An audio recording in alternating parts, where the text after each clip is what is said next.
The overall goal of this procedure is to quantify the effect of alcohol on C. elegans of different genotypes in a consistent manner.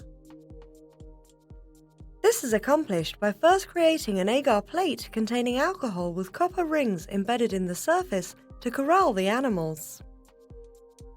Next, the different genotypes are each corralled separately and exposed to alcohol. During the exposure, video data is collected at set time points.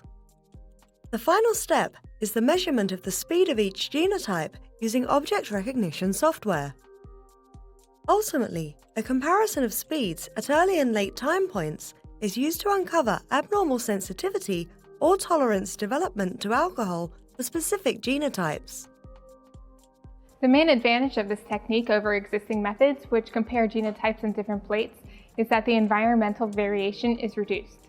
Generally, individuals new to this method will struggle with picking worms using a naked pick.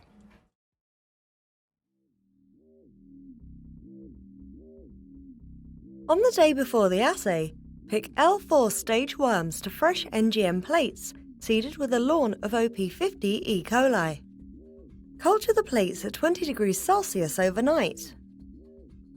The assay requires standard unseeded 60 by 15 mm NGM plates. Dry all of the plates to be used at 37 degrees Celsius for 2 hours with their lids off. Each trial requires 4 plates. The use of NGM plates is important here. Differences in the composition of the plates, in particular their osmolarity, can strongly affect the dose response of ethanol on behavior. This is due, at least in part, to changes in the amount of ethanol accumulated by the animals.